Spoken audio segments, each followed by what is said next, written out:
Welcome to our YouTube channel. आज हम देखेंगे निमोनिया। निमोनिया क्या है? निमोनिया एक रिस्पायरेटरी डिसीज़ है। और रिस्पायरेटरी डिसीज़ है तो किसको स्पेशली अफेक्ट करेगा? तो लंग को वो अफेक्ट करेगा। सो देखेंगे डेफिनेशन क्या है। Any acute infection that inflames your sac in one or both lung which may fill with fluid or pus। क्या है निमोनिया? निमोनिया एक एक्यूट इन्फेक्शन है। अब कोई भी माइक्रो ऑर्गेनिज्म हो, जब वो अपने लंग में एंटर करता है तो क्या होता है, उसके वजह से इन्फ्लामेशन होता है। सो क्या कहा है? That inflames air sac. मैंने यहाँ एक रफली डायग्राम बनाई है। सपोज ये दो लंग है और एक ट्रकिया है। जब कोई भी बैक्टीरिया या वायरस जब ट्रकिया में एंटर करता है, ट्रकिया में एंटर करके वो दो में ये जाता है। First is a right side lung. Right side lung में हमारे 3 लोब होते हैं और लेफ्ट साइड लोब लंग में 2 लोब होते हैं, आप सबको ये पता है। सो जब वो राइट साइड में जाता है तो फर्स्ट प्राइमरी ब्रोंकाई से वो 3 लोबुलर और ब्रोंकाई में जाता है। 3 लोबुलर ब्रोंकाई से वो सेगमेंट में डिवाइड होता है। सेगमेंट के बाद एक एल्वियोला होता है। एल्वियोला में हम क्या कहते हैं, एयर सैक प्रेजेंट होते हैं। उसमें क्या फील होता है? एयर स्पेशली फील होता है। लेकिन जब इन्फेक्शन होता है तब इस एयर की जगह वहाँ इन्फेक्शन पस फॉर्मेशन होता है। सो क्या कहा है? Any acute infection that inflame air sac in one or both lungs which may fill with fluid और पस।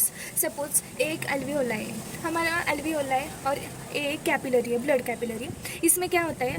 नॉर्मल एक्सचेंज कैसा है? सो जो कैपिलरी में CO2 प्रेजेंट है वो एल्वियोला में जाके इनहेलेशन और एक्सहेलेशन के थ्रू वो बॉडी से बाहर निकल जाता है और ऑक्सीजन एल्वियोला से कैपिलरी में सब बॉडी तरफ अब सर्कुलेट होता है।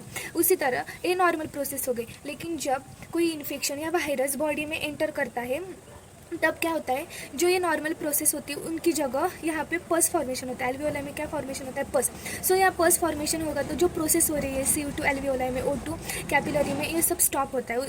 इसकी वजह से क्या होता है? निमोनिया कंडीशन होती है। सो नॉर्मली जो हो रहा है प्रोसेस एक्सचेंज गैस वो नहीं होता क्योंकि एल्वियोला में क्या फॉर्म हो रहा है? Pus. Any acute infection that inflames air sacs in one or both lung. और ये डिसीज़ कहाँ होता है? बोथ लंग में। एक भी हो सकता है और दोनों लंग में भी हो सकता है। Okay, this definition excludes bronchitis which is invariably cause by viral agent. अभी बताएं कि जो भी वायरल इन्फेक्शन है उनकी वजह से हमारे जो ब्रोंकाइज है ये वाले, उन ब्रोंकाइज में वायरल एजेंट आते हैं, उनकी वजह से इन्फ्लामेशन होता है। इसीलिए हमने क्या कहा है? ब्रोंकाइटिस। देन उसके बाद consolidation is term use for gross radiologic appearance of lung in pneumonia. Consolidation मतलब क्या? 2 और 3 मिलकर एक हो जाना, मतलब निमोनिया में एक से ज़्यादा डिसीज़ आना। मतलब सपोज एक किसी को बिजनेस चालू करना है, उस बिजनेस में 2 और कंपनी ने मिलकर और सपोर्ट किया और तीसरी कंपनी बनाई। उसी तरह जब 2 डिसीज़ आएंगे उनकी वजह से निमोनिया भी कॉज हो सकता है। इसीलिए कहा है कंसोलाइडेशन। ओके, उसके बाद उसकी पैथोजेनेसिस क्या है? Microorganism gain entry into lung by one of the following 4 routes. अब निमोनिया हो रहा है क्योंकि इन्फेक्शन हमारे ट्रकिया या इसोफेगस थ्रू बॉडी में जा रहा है। लेकिन अभी कौन कौन से ये जो एंट्री पॉइंट है जहाँ से निमोनिया बॉडी में निमोनिया की एजेंट बॉडी में एंटर कर रहे हैं और हमको निमोनिया कॉज हो रहा है, उसमें 4 और एंट्री पॉइंट आता है। फर्स्ट है इनहेलेशन, सेकेंड है एस्पिरेशन, थर्ड है हिमेटोजीनियस स्प्रेड और फोर्थ है डायरेक्ट स्प्रेड। ओके, उसमें फर्स्ट है इनहेलेशन। इनहेलेशन मतलब क्या? जब हम श्वास लेते हैं तब जो भी इन्वायरमेंट में जो माइक्रो प्रेजेंट है, वायरस प्रेजेंट है, उनके थ्रू हमारे बॉडी में वो एंटर होते हैं। उसकी वजह से हमको निमोनिया कॉज हो सकता है। क्या लिखा है? Inhalation micro present in air. Second है एस्पिरेशन। एस्पिरेशन मतलब कैसा? जब हम कोई खाना खा रहे हैं तब वो खाना हमारे इसोफेगस में न जाके दूसरी जगह मतलब नोसोफेरेंक्स है ओरोफेरेंक्स में जाता है, तब हमको क्या बोल जो इरिटेशन पैदा होती है उसको ही हम एस्पिरेशन कहते हैं। फ्रॉम नोसोफेरेंक्स और ओरोफेरेंक्स मतलब जो खाना खा रहे हैं वो विंड पाइप में न जाके दूसरे पाइप में मतलब नोसोफेरेंक्स ओरोफेरेंक्स में जाके जो दिक्कत पैदा होती है, जो हम खांस देते हैं या छींक देते हैं, उसको ही बोलते हैं एस्पिरेशन। उसके बाद है हिमेटोजेनियस स्प्रेड। हिमेटोजेनियस स्प्रेड हीम मतलब ब्लड के थ्रू। सपोज ये ब्लड सर्कुलेशन हो रहा है, सपोज इधर एक इन्फेक्शन है, वायरल प्रेजेंट है, वायरस। सो ब्लड आएगा और इसको ऐसा स्प्रेड करके सब बॉडी थ्रू उसको सर्कुलेट करेगा। इसीलिए कहा है कि haematogenous spread from distant focus of infection. Direct spread मतलब सपोज हम कहाँ पे गए हैं, वहाँ ऑलरेडी कोई इंसान को इन्फेक्शन निमोनिया हो गया है। सो हम उनके पास जाएंगे, उनकी वजह से भी हमको डायरेक्ट इन्फेक्शन हो सकता है, कोई भी without any cause external. So site of infection, the normal lung is free of bacteria because of presence of number of lung defence mechanism. अब हम ही एग्जांपल लेते हैं, हमारा लंग नॉर्मल है, हमें कोई भी इन्फेक्शन नहीं है, क्योंकि हमारे लंग में बहुत सारे डिफेंस मैकेनिज्म प्रेजेंट है। सो कौन कौन से मैकेनिज्म है जिससे हमें प्रिवेंट होता है कि निमोनिया नहीं होता? सबसे पहले है नेसोफैरेंजियल फिल्टरेटिंग एक्शन, उसके बाद है mucociliary action of lower respiratory Airways, phagocytosis alveolar membrane. मतलब हमारे जो बॉडी सिस्टम बनी है, उस बॉडी सिस्टम में ऑलरेडी कुछ ऐसे पुलिसमैन मतलब ऐसे डिस्ट्रिक्शन बनाए दिए गए हैं कि कोई भी वायरल इन्फेक्शन अगर बॉडी में एंटर करना चाहे तो भी कर नहीं सकता। वो कौन से पहले हमने देखा, nasopharyngeal filtrating action, mucociliary action of lower respiratory airways, उसके बाद फैगोसाइटोसिस है, न्यूट्रोफिल्स है, माइक्रोफेजेस है, बेसोफिल है। ये सब हमने देखे हैं। ये सब क्या काम करते हैं, जो भी वायरल इन्फेक्शन आ रहे हैं उनको वही स्टॉप और किल कर देते हैं और बॉडी में एंटर होने नहीं देते। इसीलिए जो नॉर्मल लंग है उनमें कोई भी निमोनिया नहीं होता। उसके बाद अभी प्रोसेस कैसी होती है, इनमें क्या क्या मैकेनिज्म है जिससे निमोनिया हो रहा है। सो सबसे पहले क्या है, ड्यू टू इटियोलॉजिकल फैक्टर्स। अभी देखे हमने इटियोलॉजिकल फैक्टर जिसमें वायरल इन्फेक्शन है। तो आपको पता है जो वायरसेस उनकी वजह से निमोनिया बहुत ज़्यादा होता है, 30 to 60% निमोनिया वायरस की वजह से होता है। लेकिन जो माइक्रोब्स है, जो पैरासाइट्स है, उनकी वजह से निमोनिया कम, ओनली 5 to 10% होता है। Okay, mechanism due to etiological factor, microbe centre respiratory tract में हमने अभी देखा, यहाँ ट्रकिया में वो एंटर करते तभी तो सब लंग में वो स्प्रेड होते हैं। Microbe centre respiratory tract, activation of human response.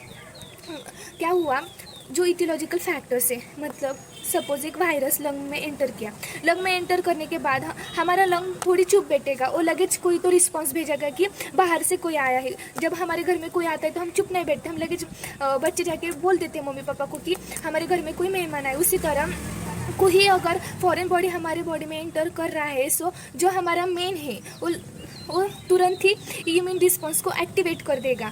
For example जब हम मम्मी को बता देंगे तो मम्मी उन मेहमानों के लिए पानी वगैरह लेके आएगी। उसी तरह जो एक्टिवेशन प्रोड्यूस होगा वो किन रूप में होगा, दैट इज़ म्यूकस प्रोडक्शन होगा, कफ होगा।